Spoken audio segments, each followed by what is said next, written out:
योगी सरकार में लाचार शिक्षा मित्र 2 जून की रोटी की भी लाले। नमस्कार, आप देख रहे हैं आरडी न्यूज। मैं आपका राष्ट्रवादी पत्रकार वीडी पांडे, संपादक के मन की बात राष्ट्र के साथ। आज हम उस ज्वलंत मुद्दे पर बात करेंगे जिसमें लाखों लाख लोग लाचार हैं, निरीह हैं और आधा पेट खाने के लिए विवश। कहते हैं योगी आदित्यनाथ की सरकार है, एक संत की सरकार है और संत बहुत ही कोमल हृदय होते हैं। अगर एक संत की सरकार में महिलाओं को मुंडन कराना पड़ जाए, इतनी व्यवस्था हो जाए, सनातनी बंधुओं को अपने शिक्षकों को जनेऊ उतारना पड़ जाए, त्याग करना पड़ जाए, ये मजबूरी आ पड़े, हजार लोग नौकरियां छोड़ के दूसरे काम में लग जाए, शिक्षक का काम छोड़कर वो दूसरे काम में लग जाए, हजारों लोग इहलोक की लीला समाप्त कर अपने प्राण को त्याग दें, उनका परिवार कैसा होगा। आप कल्पना करिए कि एक शिक्षक, एक शिक्षा मित्र जो लगभग 20 वर्षों से प्राथमिक विद्यालय की रीढ़ की तरह काम करता रहा, जब प्राथमिक बेसिक शिक्षा विभाग में शिक्षकों की बहुत ही कमी थी, किसी विद्यालय में एक हेडमास्टर, एक सहायक या केवल एक हेडमास्टर, उस समय दो शिक्षा मित्र, कहीं एक महिला, कहीं एक पुरुष, कहीं एक महिला पुरुष, कहीं दोनों पुरुष, इस तरह शिक्षा मित्रों का कॉम्बिनेशन करके शिक्षा व्यवस्था को आगे बढ़ाया गया। और शिक्षा मित्र उस अपने ग्राम पंचायत के वो टॉपर विद्यार्थी रहे अपने समय के। हाई स्कूल, इंटर उन्होंने अपने यहाँ उच्च श्रेणी में प्राप्त किया था अपने ग्राम पंचायत स्तर पर, और तभी एक कमेटी और समिति के द्वारा उनको चुना गया था शिक्षण कार्य के लिए। इतने योग्य शिक्षक जिन्होंने अपने समय का 20 वर्ष अमूल्य योगदान बेसिक शिक्षा विभाग को दिया, और आज वो लाचार हो गए। अब ना उनकी उम्र इतनी हो गई है, उनके बच्चे युवा हो गए हैं कि छोटे छोटे बच्चे हैं, पढ़ लिख रहे हैं, उनको पैसे की आवश्यकता है, घर चलाने की आवश्यकता है, और शिक्षा मित्र इस आधे अपने जीवन के कार्यकाल में अब तो ना वो सांप छछूंदर वाली गति हो गई, ना तो वो आगे जा पा रहा है और ना ही पीछे जा पा रहा है, ना छोड़ पा रहा है और ना उसमें कुछ आगे कर पा रहा है। योगी आदित्यनाथ की सरकार 8 वर्ष हो गए।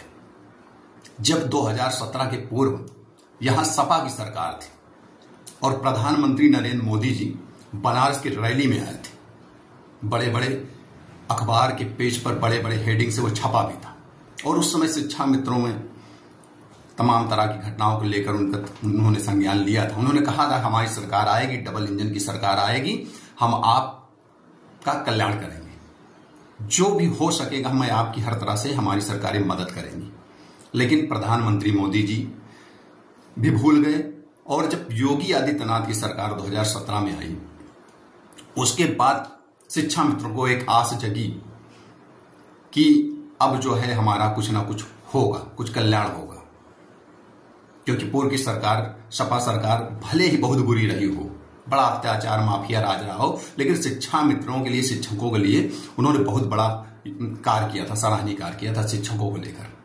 वहीं हाई कोर्ट, सुप्रीम कोर्ट के बाद जब निराशा हाथ लगी शिक्षा मित्रों को, तो उनको एक बार फिर योगी आदित्यनाथ से आस जगी कि चलिए समान कार्य समान वेतन को लेकर आंदोलन किया, उन्होंने धरना किया, प्रदर्शन किया, और योगी आदित्यनाथ की सरकार की तरफ से प्रतिनिधि मंडल गया, उनसे बातचीत किया, एक बड़ी कमेटी का गठन भी किया गया कि इनके जो भी समस्या इनकी है, मानदेय को लेकर, वेतन को लेकर, समान कार्य को लेकर, इनकी नियुक्ति कैसे की जाए, इनको जो भी व्यवस्था या जो भी इनकी समस्याएं रहे उसके निराकरण को हल किया जाए।